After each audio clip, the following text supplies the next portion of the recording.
Hello, everybody. My name is Dr. Kate Truitt, and I am joined today once again by the awesome Damien Gonsalves, who is a licensed marriage and family therapist, as well as a clinician at our practice here in Los Angeles. And Damien, you have a whole host of incredible therapeutic tools that you use with your clients, that you teach our team about. And what I love is your willingness to come and share these tools with our larger, amazing community. And today you're here to talk about this incredible experience for letting go called the God box. Can you share a little bit more about what that is and how this works as a therapeutic tool? Sure. The God box is actually an acronym. I like to think of it as an acronym rather than Mm. God, because a lot of people are like, ooh, I don't do the God thing. Or like, they have Yeah, different fair. things when they hear God box. There's a bunch of different names. God box, a letting go box, you can basically call it numerous different things. God is for good, orderly direction. That's how a lot of people like to think of it, rather than connecting it with like a deity or anything that's maybe spiritual. I think for everyone it's going to be different. It could be, it's kind of like turning something over or letting something go into a certain space and giving you actually the physical, tangible experience of actually putting something down and handing it in. It's kind of like a request for this to be removed, or a request to find something else in my life and letting go of the things that don't serve us. So what does it actually look like in practice if I were to create a letting go or a good and orderly direction box? Yeah, well, just for an example, the first box I ever had, I had an old clock box that was sticking around. This is years ago. I've then replaced it with a new one, which I have Ah, here. So this is my little gratitude box. So something about this size works for me. okay. Bigger than like a ring box, and probably smaller than a lot of the boxes we get from Amazon. With a little slit, which is just basically the tab that was in the back, using that to drop things into. Okay. So that's kind of like an example of what you may want one to look like, or about the size. And what are we dropping into it? Basically, you're gonna, like, if there's something that you're noticing in your life that doesn't serve you, or something that feels really uncomfortable, or something that you're really stuck on, or there's a question, a person, place, or thing, to just kind of take just a piece of paper and just write down what that thing is, or maybe just a short example of what that is. You're just going to write that down and just like drop it into your box, and then you have to let go of it for a Hmm. 24-hour period, and let the universe have it and do what it wants and do what it needs to do. And then after that, if you're still feeling the same way about it the next day, write it down again. It's about being able to let go of things, because our brain is, Amy grabs onto something and it really starts to circulate all of these things, and it creates a story and a dialogue. It's in three acts. It goes on for days, and it can come in many different forms. So it's like just being able to let go of that creates a lot more space for new things to enter your life, which you can't really get to if you're too centered on the things that are happening. Yeah, so Damien, as you were sharing that neuroscience behind what our brain does, and we know Amy, the amygdala, is so good at spinning these scary stories. And we have that CPR for the amygdala tool. And for viewers who are seeing this for the first time, check out the video link below on how to use that. This seems like a very tangible opportunity for putting something away in the box, perhaps even using that CPR for the amygdala once they've put it away to create that space. And then I know we've talked about those gratitude and wins lists and perhaps shifting. Do you ever combine these two exercises? And for our viewers, check out the link below for the gratitude and wins list video to learn how to use that powerful tool. But do you use it Yeah, in combination? yeah, absolutely. I think it's another good way to use the box is to be able to put your gratitude or wins in it. Mm, That way, because knowing everything is finite, that nothing is there forever, it actually helps support those ideas. yeah, yeah. Give So you it's space to like a create a new gratitude container. list. Mm-hmm. Yeah, I love that. And I love that you come back to it and you check in. Has my perspective or my feeling state on this issue shifted or changed now that there's space?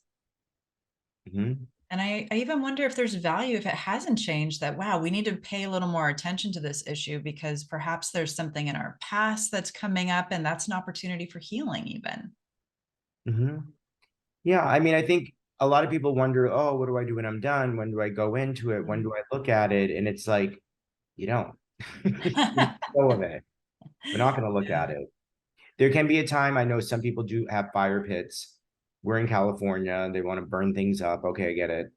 Or other times they want to tear things up or shred things. I think it's important after a while, you want to purge that stuff. I Mm, think in the meantime, some people want to know if they need a box with a lid or a lock or yeah. something. And I think it's good to actually have something that you can't be like digging into, because that's taking your will back. And I think a lot of times when you're doing that, it's about surrendering things rather than holding on to all these things and grudges and anger and all that stuff that we can kind of chew on. Mm, I think putting it in a place where we can't be digging at it all the time and we can just allow it to like just be there and to sit with it, I think is really yeah. important. Yeah. So just you're putting it away so that your brain has new opportunities. Mm-hmm. Does it work? I think it does. I think for everyone, I think the experience is very different. I Mhm. think it's something that should be done. You can do it daily or weekly. I think whenever things come up, when I've worked with people, it's like when that comes up, write it down, put it in your box. We'll talk about it later. Or they'll want to like be able to look at it all day and put it in their box at the end of the day Mm. because you're ruminating on something. Yeah. Now I know you're an EMDR practitioner, as am I, and this reminds me a little bit of the container we use in EMDR. When Exactly. we're coming to the end of a session and we do that bilateral stimulation and put away the yuck stuff so we can continue functioning successfully in our day-to-day lives without that stuff coming forward. So is this like this is a tangible real world representation of that? Exactly. Right.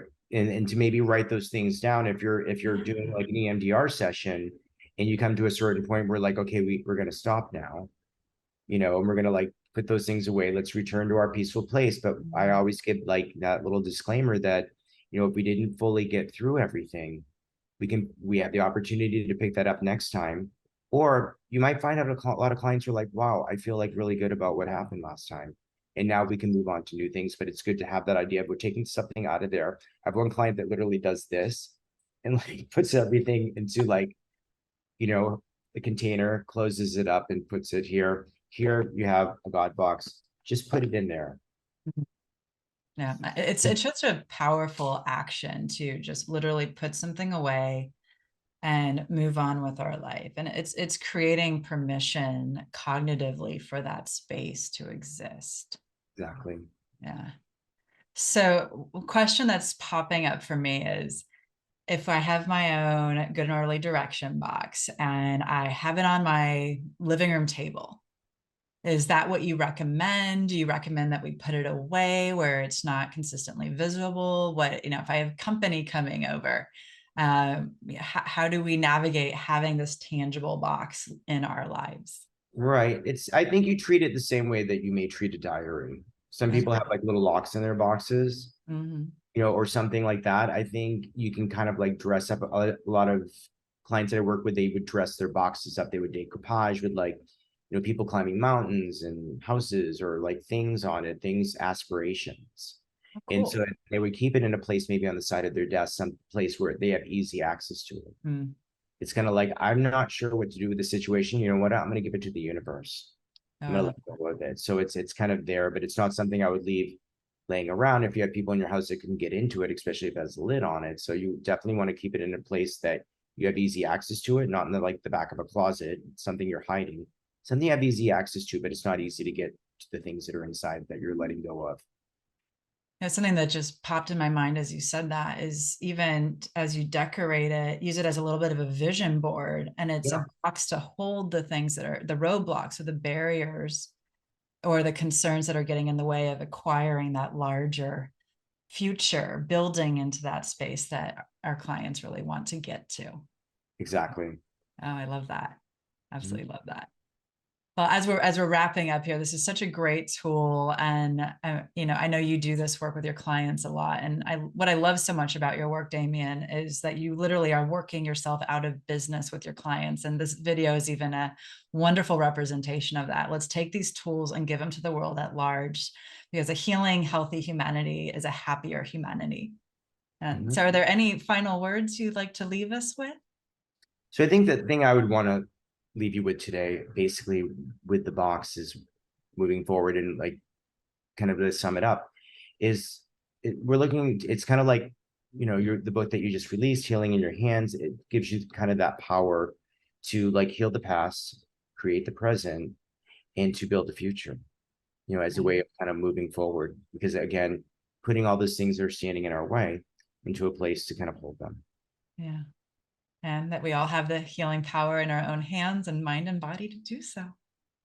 Mm-hmm. I know we've got more videos coming up where you're going to be sharing your expertise with us, Damien. And thank you so much for taking time and for creating these really awesome tools and these frameworks for how to put these into practice in all of our lives. Because it does work and it's so helpful, and the neuroscience behind it is real. Our brain likes to have permission to let go, but sometimes we need to let our brain know that here in this moment we can safely let it go, and this is a real tangible way to do that.